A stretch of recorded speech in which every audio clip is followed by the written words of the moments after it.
RT is sitting down with Jesse Ventura, former governor of Minnesota, former Navy SEAL, former professional wrestler, actor, and best-selling author. It's very nice to see you back at our New York studios again. Great to be here. Now, Jesse, you've recently announced that you are considering participating in the presidential race in the year 2016 as an independent candidate because, of course, you believe that the two-party system is crippled and corrupt. So what better timing than now? Why not do it this time around? Well, because it would take too long.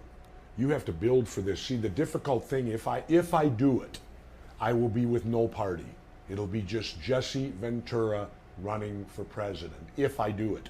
Well, that requires me to go out and get ballot access in all 50 states. You can't do that overnight, and it costs a lot of money.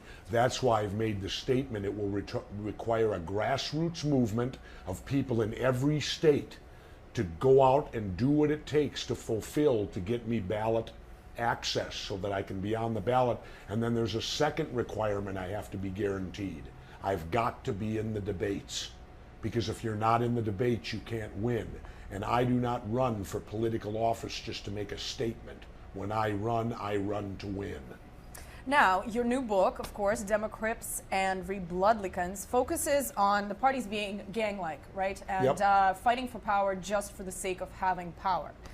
And you talk a lot about the need to eradicate corporations from politics. And my question to you, I guess, is how can this realistically be done in a country where this has been the system forever? And you yourself compare politicians to, possibly wearing NASCAR racing suits because they have so much support from corporations. Well, how can this be done? First, NASCAR racing suits, like if you look at Jimmy Johnson, the great race, he's got patches all over that tells who his sponsors are. Well, if we require them to wear that, then we as voters will know who owns them, because they'll have to wear patches stating who owns them. That's kind of a joke, because it'll never happen. But there's so much corruption, and it won't take long. It just recently happened. It was against the law for a corporation to contribute to a political party until the Supreme Court of our land made that what I call disastrous ruling, where they said a corporation has the same rights as an individual and that money is free speech. Well, I'm waiting for the next guy to rob the bank and use that as his defense. I was only exercising my First Amendment rights of free speech. After all, money is free speech. So that just recently happened. What we need to do is reverse that. We have to overturn the Supreme Court's ruling on those two issues, and there is a movement to do that. The only way it can be done is to amend the Constitution to specifically state corporations do not have the same rights as individuals, and money is not free speech. If we can get that into the Constitution, then that's the only way you can overrule a Supreme Court decision. Now, to me, one of the curious details about corporations in power is that we're seeing the same companies investing in both parties.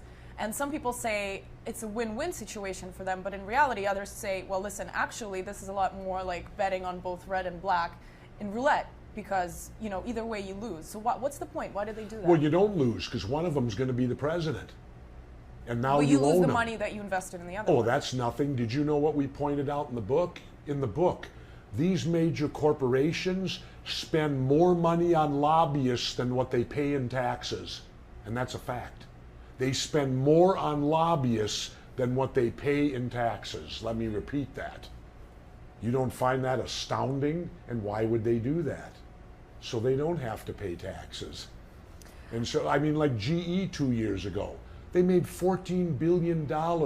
Not only did they not pay taxes, they got subsidies from the government. That's obscene. What do you think about the election campaign this time around? Obviously critics are calling it a reality show. We're seeing Obama and Romney just bicker. Do you think there's ever really been a bigger disconnect between what we're seeing in the debates and in the campaign than what real Americans are actually in need of right now? I think what you're seeing is them finally rising up to the level of professional wrestling. And I say rising up to it, because in pro wrestling, in front of the cameras, we all hate each other. Behind the scenes, it's a business. And that's the same way it is for them. It's a sham. In front of the cameras and the public, they hate each other and they're on different sides of the fences. Behind the scenes, they're going out to dinner together. They're ensuring that their two-party dictatorship maintains its power. There's no difference between these two. Don't kid yourself. Now, this September marks the one-year anniversary of the Occupy Wall Street movement, Yep. which you support the ideas of. Yep. What role do you think, if any, will this movement have played in the United States in the long run? Do you think in a decade from now people will look back and say, this really was a movement that changed the national dialogue? Not yet, because they've disappeared temporarily. They need to come back. Where are they? They need to continue. They need to keep the fight up. Now they've disappeared. A decade from now, no one's going to remember the Occupy Wall Street movement, not unless it's victorious or does something. It hasn't done that yet. How can a movement like that be victorious? What do they need to do? By changing the country. They need to continue to stay at the parks. They need to continue to get arrested. They need to continue to be vigilant. How do you think we stopped the Vietnam War? The protesters, it took them more than 1 year to stop the Vietnam War. And to me, the turning point of the Vietnam War, many people say it was the '68 Tet Offensive. That was huge, but I don't believe that was the real turning point for America. I believe the turning point of the Vietnam War was when the 4 students were killed at Kent State. Because all of a sudden, the public, the general public went back and said, wait a minute, we're even killing people in our own country now because of this war. We're killing students on campuses because of this war. I believe that was the true turning point, the Kent State massacre of the Vietnam War. And I hate to say it, but it's going to require something of that magnitude for the Wall Street movement to truly have an impact and get to the psyche of mainstream America. Right now, they're not in the psyche of mainstream America. It's the old thing, out of sight, out of mind. Well, they're now out of sight, and rest assured, they're out of mind now. They must come back. I would ask you about the way the U.S. treats elections abroad while actually really drowning in electoral process flaws here at home. Why this double standard? There's always a double standard. There was a double standard on the Wall Street protests. While we're busy pepper spraying them and running them off with dogs, we're heralding the protests over in the Middle East. Oh, ain't this lovely? Go, go, go. We're like cheerleaders over there, while at the same time here, we're squashing down our own protesters. The height of hypocrisy. But what about elections? Elections the same way. We want to bring democracy all over the world, and we don't even have it here anymore. Because the 2 gangs pick your president, don't they? You have no say-so. You know, Mitt Romney was picked 4 years ago. You know how I know that? He wasn't picked at the convention. They knew 4 years ago. You know how I know that? Because when Obama won, right after Obama won, you started seeing these mass advertisements on TV about Mormons. Do you recall those? Where they'd show a person who was a fireman or a teacher, and they'd show all these attributes of how wonderful they were. And remember, the person would look at the camera in the end and say, and I'm a Mormon. Well, they were preparing us, because I remember as a kid when John F. Kennedy ran, he was the first Roman Catholic. And there was great fear in this country that the Pope would be running the country if we elected this Roman Catholic, until Kennedy came out with a very strong speech talking about his belief in the separation of church and state. I might be a Catholic on Sunday when I go to church, but when I govern this country, that won't enter into it. Well, that showed me right there. Mitt Romney was their pick 4 years ago of the gang. So you think, considering you say started preparing 4 years ago, he's going to be the next U.S. president? No. Why so much effort for somebody? Well, because he's the Republicans' main man. He's the one on the pedestal right now. John McCain was 4 years ago. George W. Bush was the 8 years prior to that. You know what I find interesting about the Republican convention? They didn't mention one word about Bush and Cheney. How do you ignore a president and vice president who a mere 3.5 years ago served for 8 years? It's like, oh boy. You know why? They don't want to identify with the true culprits. who killed our economy. They're selling the people now saying we're going to fix the economy. Well, this is the same party that ruined it. Because let me explain something. The economy doesn't happen overnight. It's decisions made about 4 years ago that will show up today. It takes about 4 years for those decisions because it's so massive. It takes about 4 years. Decisions made 4 years ago, you will see the results of them now. And so the economy went bad in '08. That means it was the decisions in '03, '04, and '05 that caused the economy in '08 to tank. And that falls directly on the lap of George Bush, Dick Cheney, and the Republicans. After all, from 00 to 06, Bush not only was in the White House, he had a Republican House and a Republican Senate. So he had anything he wanted to do rubber stamped. The Republicans caused this economy to fail. Barack Obama inherited it. You're obviously an advocate for eradicating the institution of the Electoral College in the United States, right? Because every vote has to count. This is a system that's not applied anywhere else in the world.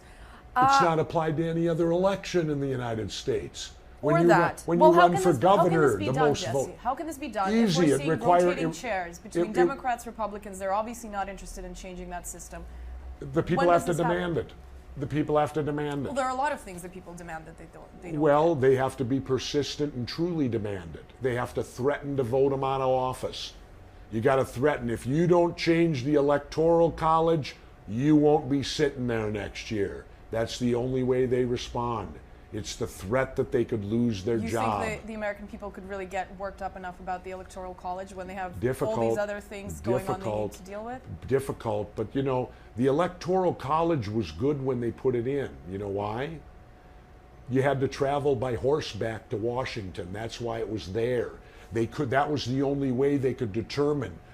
All the states had to send delegates by horseback. And it's ridiculous. It's the only election like that in this country. I've been a mayor. He who gets the most votes wins. Governor, Congress, Senate, whoever gets, why in this, and then they tell you, here's their excuse. Well, without the Electoral College, they'll forget about these tiny states like Montana. I got news for you. With the Electoral College, they've forgotten about Montana. If I'm running for president, you got to win with the Electoral College. Where am I going to spend my time, Montana or California? California. There's 30, 40 electoral votes there. Montana has 1. All right. Well, apart from a mess at home, politically, economically, the U.S. is also struggling right now with handling issues abroad. As we speak right this second, of course, as you know, there are anti-American protests going on in a dozen countries in the Middle East. Do you think the United States is really on track to becoming pretty much isolated in the rest of the world, except for maybe by its Western allies? No, it's religion. It's religion. That's what causes all the wars. Look at every war. So you don't think every war is caused by organized religion. And what started this? Some crazy film that went out on the internet here, knocking the Muslim religion. So that's what caused it. You don't think there's any connection between what's going on now with these anti-American uprisings and the fact that the U.S. did play somewhat of a role in supporting the Arab Spring? Maybe, but I think it's far more religion. All wars are caused by religion. Why do you think religion's the root of all evil, in my opinion? That's one of the reasons. Well, I'm an atheist because I don't believe that there's a supreme being, but that's one of the reasons why I don't like religion at all. And guess who else didn't like organized religion? Jesus. He was opposed to organized religion. And it's all about religion. I mean, I worship God this way, you worship God that way. Oh, you better do it my way or I'm going to kill you. This is Muslim versus Christianity, what you got here. And I don't despise Muslims because you know who my idol is? Muhammad Ali. And you know what I saw when I visited Muhammad in his home? On his shelf, I took note of this, was the Quran side by side with the Bible in Muhammad Ali's house. Neither one prioritized over the other. And he didn't point it out to me. I just happened to notice that. when I was there. I'm observant at times. So, Jesse, the Syrian crisis, the conflict has been gripping really the world for over a year and a half now. What kind of role, if any, should the United States be playing in this whole conflict? And if you were president, what would you do? None. It's their business. What about the whole idea of the United States trying to help out the Syrian people who have the right to stand up against their government? That's up to the Syrian people. So as U.S. president, you would... I'd stay out of all of it. It's not my business. And if they don't like us, they'd get no foreign aid. I'd ignore them if they don't like me. I don't hang out with people that don't like me in my real life. If I know someone dislikes me, I don't go out of my way to befriend them. No, if I don't think the United States, who made us the world's policeman? In fact, I'd take it a step farther. If I were president, every foreign military base the United States has would be closed, and I'd bring our men and women home. We have the technology today with our military. We can destroy anyone in the world at any moment. What do we need bases and occupy? I mean, we got multiple bases in Japan, Korea, and Germany. Haven't those wars been over for 60 years?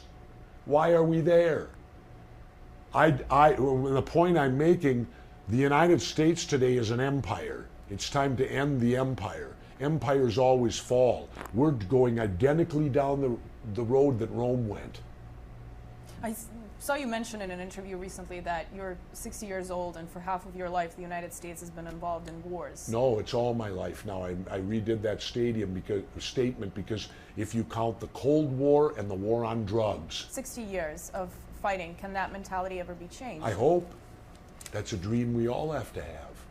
It's a dream that John Lennon had. It's a dream of give peace a chance. Why don't we try it? 60 years of my life, and we have yet to listen to John Lennon give peace a chance. Do you think the same rules apply to no matter what kind of geopolitical interests the United States has with a country in crisis? Does it apply to every country? Do not get involved in their business? Or no. I would get involved with another country's affairs only if that country specifically asked, please come and help us. But clearly in the Arab world, they're not asking.